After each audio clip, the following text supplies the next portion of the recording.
Everybody, welcome to episode 9. Chris got us a special one this time. Look at that. We've got a BJCP commercial example of Oud Bruin. And this one has been much tougher to get for a long time. So Absolutely. it just kind of came back to our area. So keep an eye out for it. And we, not speaking Flemish, will butcher the pronunciation left and right. So apologies to Belgium, France, everyone in Europe. Yeah, Uh, but exactly. Vanderghinste. They call it a Flanders Sour Ale, Red Brown, or Rude Yeah. Bruin. Yeah, Chris is gonna help us get a little bit into that sort of distinction, and sort of where where the BJCP lands, where maybe traditionalists, makers of the style maybe fall into. But so we'll try and run through the recipe, and then we'll get into that. I Yep. believe this is a 5.5% ABV. This is usually a relatively low IBU style. From what I could find, 15 IBUs is right around what they're working with. For the on the website, they specifically just say things like malted barley, wheat specifically. They call out hops and then caramelized malt, which we'll get into a little bit. Very important part. Of the process. Also, according to BJCP, that malted barley is likely going to be Pilsner malt. Could also use some darker malts for color. And then I know one thing we forgot to mention. I'm sure someone will have mentioned it in the comments by now. But last time from our Flanders Red episode, in the BJCP and for Oud Bruin and for Flanders Red, they say that maize is acceptable, but not something that's really seems to be all that traditional. Because on a particular podcast that we mentioned last time that Chris is going to kind of talk through, none of them say that they use maize. Rodenbach does not. All these other Leafman's does not. Which again kind of lends to this, Chris, talk us through kind of this disconnect potentially between the BJCP and maybe what the brewers are actually doing or how they're interpreting it. Yeah, so obviously part of the reason Scott and I do this show, just besides the love of the game, is an excuse for us to study commercial examples of beer, because we're trying to gear up and take a really big test, and this just helps us talk through it, and we really appreciate y'all watching and stuff. And so our motivation for this one is the beer judge certification program lists this exact beer as an Oud Bruin. The label calls it a red brown or a Rude Bruin, and the BJCP kind of distinguishes between Flanders red style beers and Oud Bruin.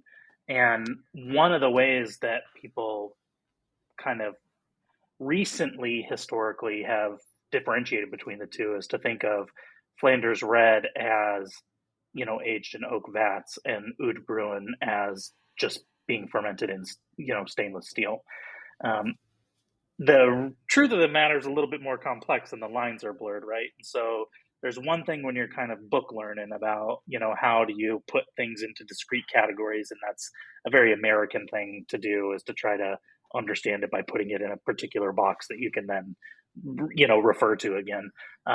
But it's an entirely different thing to understand the cultural rise of this beer, how old it is. A lot of much older European style beers were sort of just in this web of kind of mixed fermentation brown beers, right? And they evolved from all this main kind of tree trunk, to have slightly different interpretations. And when you look at something like Rodenbach versus Leafman's, that distinction between wood fermentation and stainless steel makes sense in that context.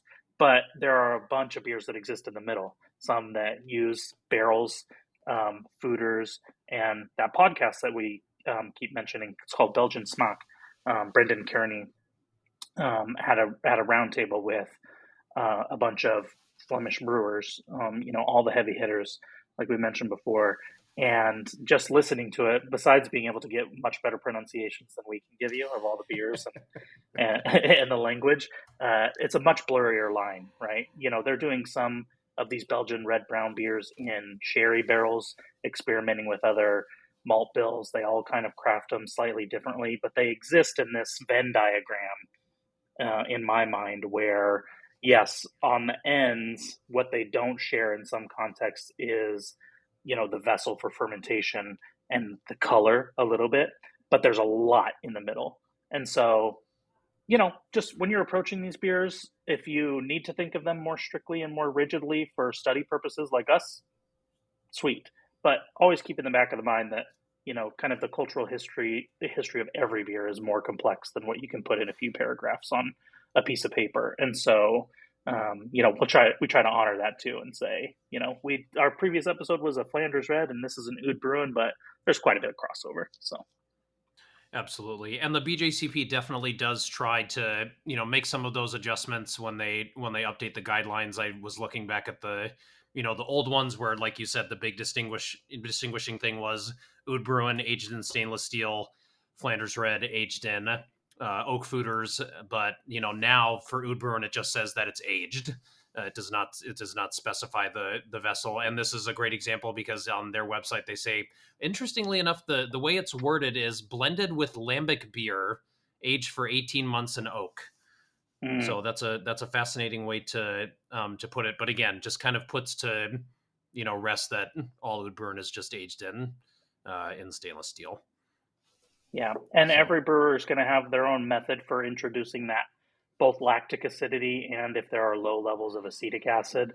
Some will do a primary fermentation that's really just clean Saccharomyces yeast. They're basically just like making a brown ale. And then either just like the resident microflora in their foeders or in their building or whatever is going to introduce a little bit of that acidic component, or they could pitch it as well. Lab propagated lactobacillus is really good these days, so you can control the acidity a little bit more. But a lot of these breweries, particularly if they are of a certain size, are doing that control by blending.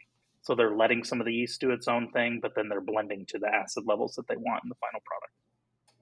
Absolutely. Well, let's dig into the sensory here. This is definitely brown. So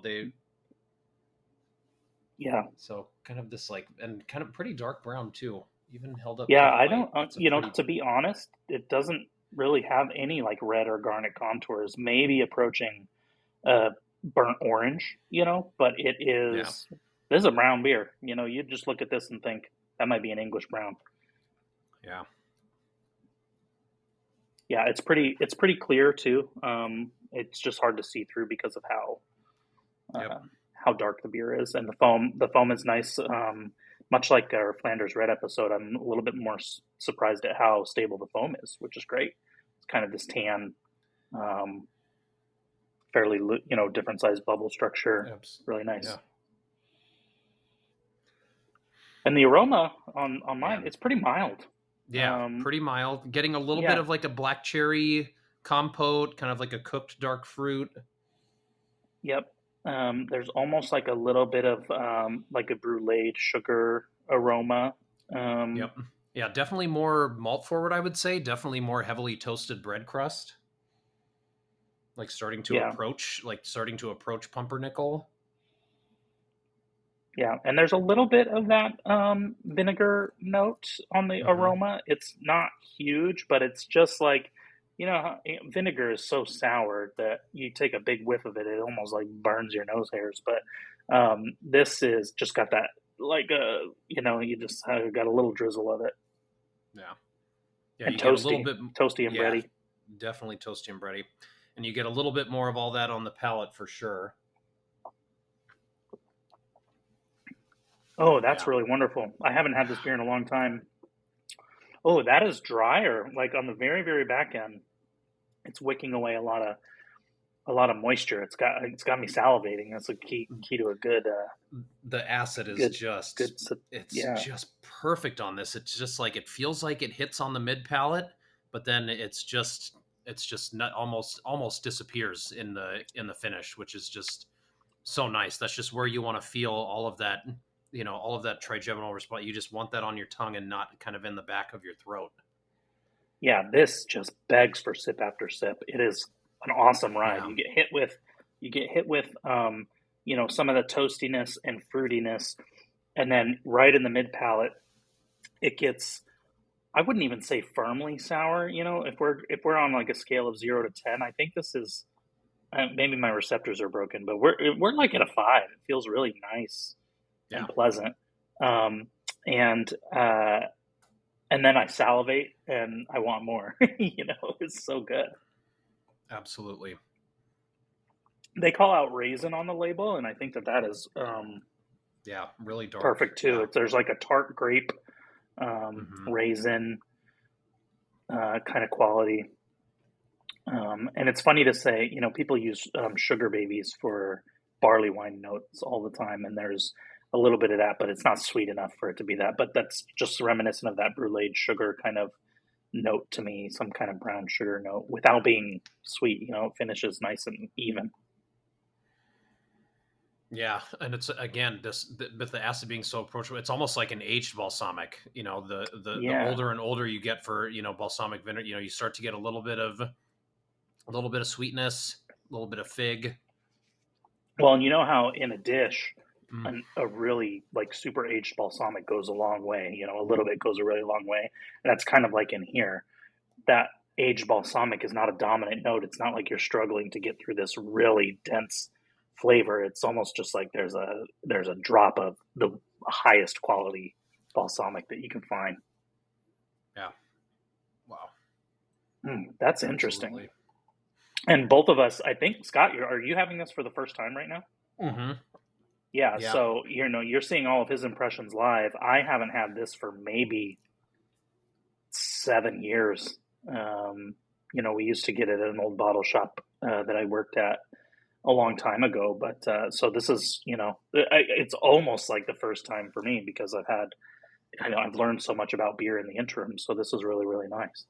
Yeah. This is delicious. Yeah. I There's mean, what do something you kind of think? herbaceous in there too.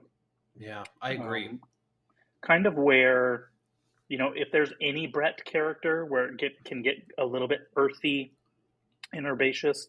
I don't know Mm, if I'm pinpointing that exactly to Brett, obviously, um, or if it's coming from hops or any number of factors. But it's kind of yeah. Yeah. Maybe oak. yeah, yeah. It's like the way the oak can be spicy. Yeah, it's tough to pick out, but I think there's something there. I'd be hard pressed to put a really specific descriptor on it, but yeah, there's something that's adding this round herbaceousness to it. Um, Yeah, for certain, it's beguiling. You could sit here and kind of like dig and dig and dig uh, and get a couple of new small herbaceous notes. I think every couple of minutes. yeah, and I mean this is yeah. I mean you put this in a Belgian tulip so that you can keep it cold holding it like this, but then when you want to just start warming it up, you just put it on your hand under there and Mm. yeah, Yep. can't wait for that to warm up even more. But good thing to do while that's happening is to talk food. What'd you land on for savory? I was really nervous about my savory until Me having this too. again. Yeah. But I think it would work, and it would be remiss if we didn't mention some of the traditional pairings with kind of Belgian, kind of like Flemish red and brown beers, which is moules frites, which is mussels and fries, basically. Carbonade flamand, which is kind of like a Belgian beef stew. Oh, So those would be both, I think, would probably be really incredible with this. And so if you just Google, Flemish beers and food pairing, those are going to come up. And yeah. so I'll try to be a little bit more creative or put a spin on some of them. And the one kind of short spin that I wanted to do was do, instead of moules frites, do poutine. So That's a just great get call. some thick cut fries. Double fry those bad boys. Some squeaky cheese curds, that I think are going to be a nice blank kind of canvas for some of the fruity character in here. Because if you watched our Rodenbach Classic episode, that beer was way fruitier than this one. This one does Oh have, yeah. you know, has some raisin, a little bit of that apple thing, but um, it's less fruity on the whole. I would say Yeah, it's a less little bit intense more, in that. yeah. And then I really think that brown gravy on poutine is going to interact with this nicely. You know, you've got it's kind of like a salty umami component. You know, so we're doing salty and sweet and sour. We're just like 3/5 of the way to harmonious balance. Bite And perfection. Yeah. yeah, and so yeah, you know that yeah, poutine.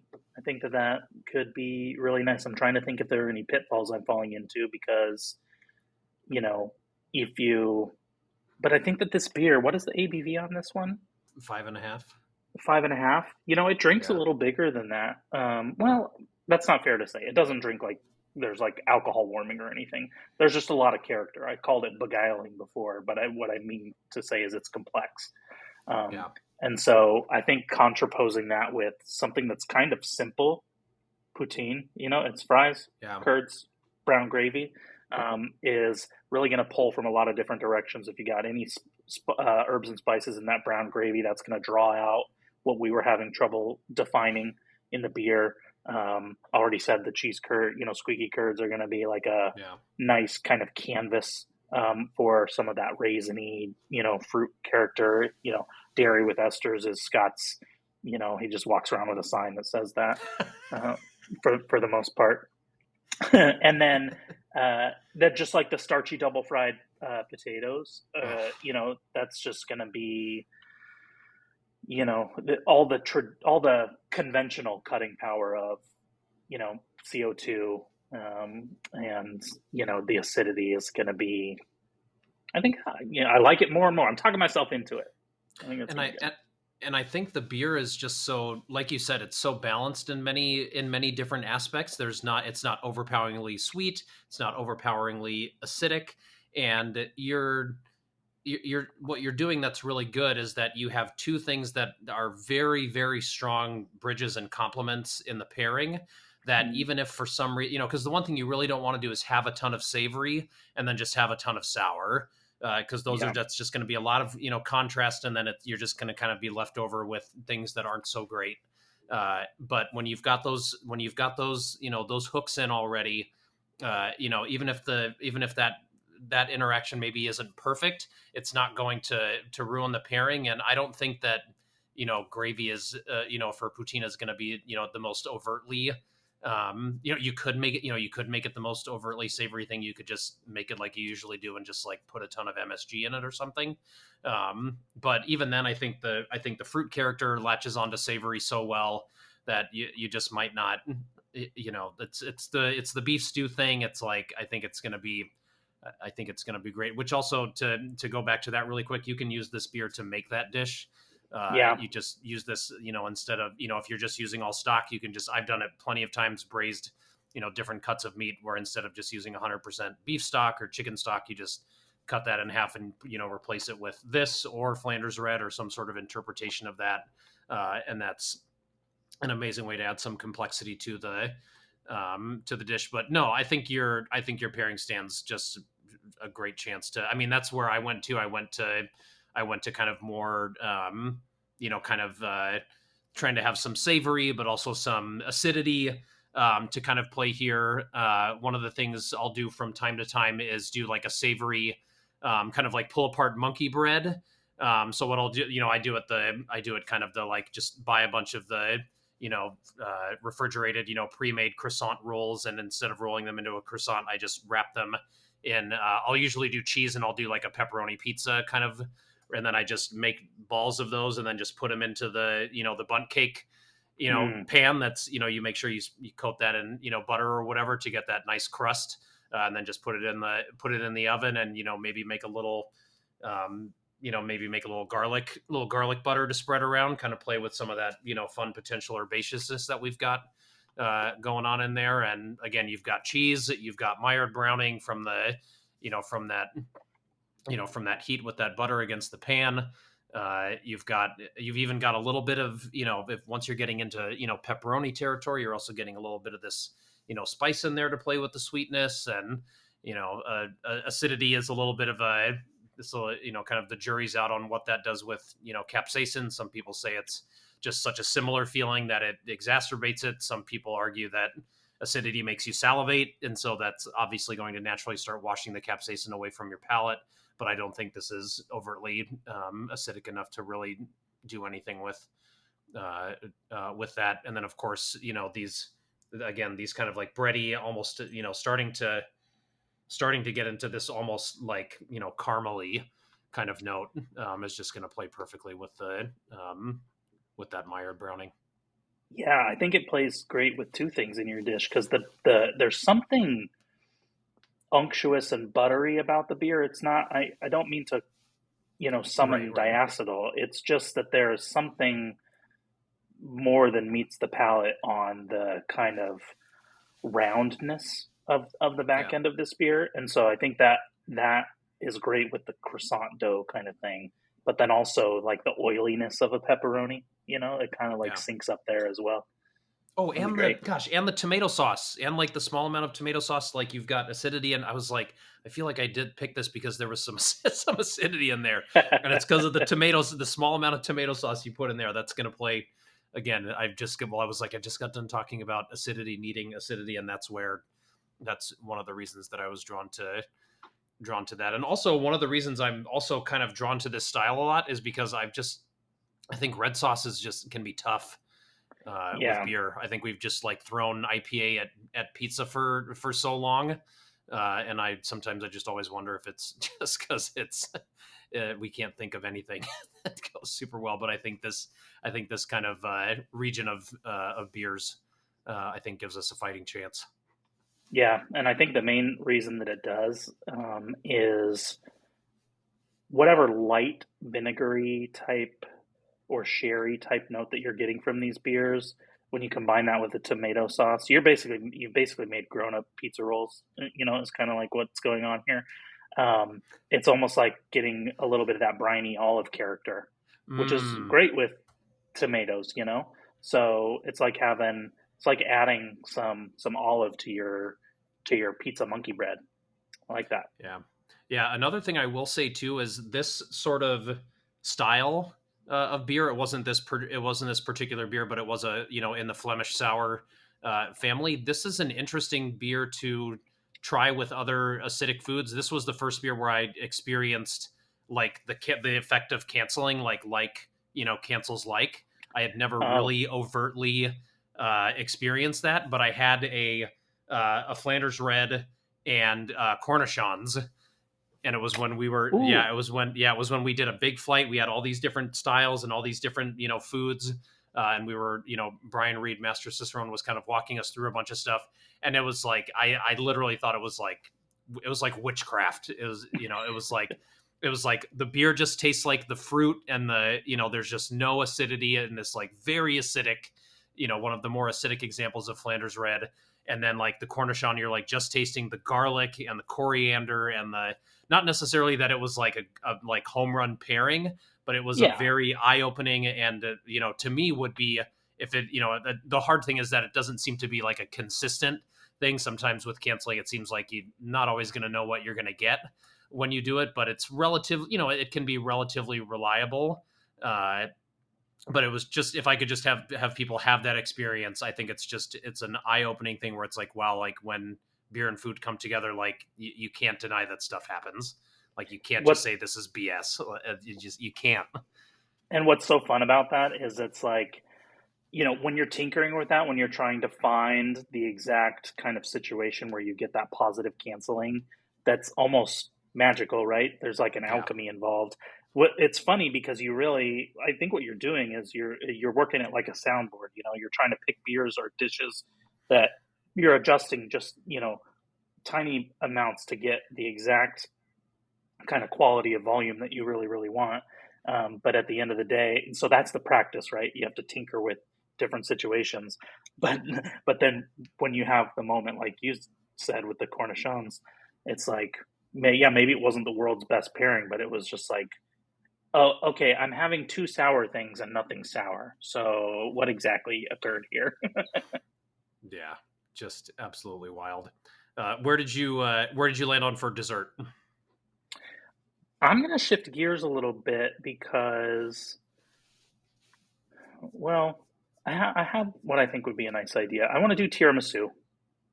Um, and I just think that I was afraid of that at first because I think if the acidity level is too high, then kind of the coffee character plus too much Interesting. acidity is having like a too acidic of a coffee, but if the acidity is low and pleasant, acid in coffee is really important, just like acid in wine, is a big carrier of flavor. So I think that I want to do tiramisu, which is nice because you can also make it to where it's not preposterously sweet as well. It's got kind of like a light custardy thing.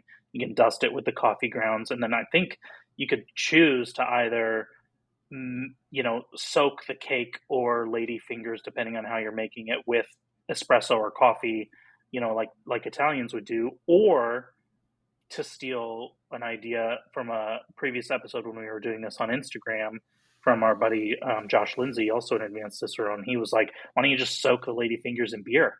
And I think maybe you could soak them in this beer. So I'm stealing that idea and incorporating it into my tiramisu. And then you've dialed down the coffee character a little bit, right? So you've got the tiramisu that's made with this Oud Bruin, and then you have the dusting of coffee, like espresso grounds on the top, so that you're not getting too roasty, too acrid, too big on the coffee character. It's just suggestive of that. Well, yeah, that sounds pretty. That's a nice little touch, nice little change up to bring it home. I had a very interesting idea come to mind. I was watching one of my favorite chefs on YouTube, and one of the series that he does is he goes and he buys like hyped, fast food or whatever food it is that people are just like hyped about, and he tries to like improve upon the recipe and just do it better. Mm, And he reminded me, and can't. I mean, it's been this long since I've had one, but that the apple pies at McDonald's, they used to deep fry. They used to deep fry those suckers, and yep. I was like, and I was like, okay, well, one, everybody who goes now, you need to be telling them they just need to fry them again, because he did that version along with just a better version of the baked, the baked version, and they both just look like they killed. But the fried, just the fried dough with the cinnamon sugar sprinkle with the caramelized apple in the middle, I was like, look, I Cinnamon don't. I was like, sugar. look, Whew. I was like, one. I was like, one. Even if it was just an apple pie, I could care less about matching. Like, it just sounds good. But this bright phenolic character, from all of that cinnamon, just dusting that onto the profile of this beer is going to both kind of bring this interesting phenolic brightness that's a contrast, but also a contrast that's still very familiar, Mm, to people in the dessert realm. And then of course just the fried dough is going to be the perfect match for, again, all of the fruit characters, some of that bready, toasted bread character that we're getting, and then the apple and the pie filling is going to be really the huge anchor and bridge that's going to bring all of this. And again, a little bit of that acidity, I think, is just going to make it a little bit interesting, a little bit of tension, provide a little bit more cutting power too. Again, not a high ABV beer, usually not a highly carbonated beer, either. One of the things that I think is kind of, with these Flemish sours, they get kind of looped into like all of Belgian beer, and it's just like, oh, everything's super carbonated and bottle conditioned, and oh, right. it's all effervescent. And but these don't necessarily fall into that category. So it's nice to have a little bit of acid to help along with the carbonation with some of the cutting. Also, not very bitter beers either, so not getting a ton of cutting power from hops or anything like that, or even like tannins either, from oak aging. Yeah, and So there was, we've said it half a dozen times in this episode already, but there's something in the background that's either oaky or some kind of herbaceous thing that's really difficult to pinpoint, and that's where I like this this fried apple pie thing, because that cinnamon sugar, it's like sugar is going to be a flavor booster for all the fruit character that we're kind of like digging in here for. But then the cinnamon is like matching up with that amorphous, hard to define oak character of the beer is going to be like cinnamon bark, um, just like grating some cinnamon bark Mm. onto whatever you're eating, and that juxtaposition between like a really simple, nostalgic fast food dessert and what is one of the more complex uh, beers. That's awesome. We're taking like kid food nostalgia and we already made grown up pizza rolls, Yeah. so yeah, let's do the apple the the fried apple pie too, and it's just like, hey, we're almost 40 now, so we can pair it with Yeah, beer. exactly. Oh my gosh, too much fun. A couple of things before we wrap up. Chris was talking about that podcast episode. I'm going to make sure that link is in the description again. And the name of the episode is Everything Oud Bruin, Flanders Red, and Flemish Sours. And just subscribe to the Belgian Smock podcast. It's so many great roundtables and just tons of really really good content. So make sure to subscribe, follow to that podcast. And then for our next episode, we're going to be doing Saison Bernice from Sante Darius. So make sure to pick up your favorite mixed culture Saison or mixed culture, anything. But maybe search for something local. Sante is one of our favorite California breweries. So yeah, this is a good opportunity to support someone's mixed culture program. Absolutely. There's not enough of those anymore. So whatever's closest to you, grab. But we picked Saison Bernice not just because we love it, but because it says they describe it as this is the best expression of our house culture of yeast. And so whatever your closest brewery is that kind of fits that category, grab that and have some with us. Absolutely. Thanks everybody for checking us out. Make sure to like the video. Make sure to subscribe. We are at the Beer Enthusiasts on Instagram. Chris is the Fresh Beer Enthusiast. I'm Vintage Beer Enthusiast, and we will see you hopefully next time with some mixed culture saison. Cheers, everybody. Cheers.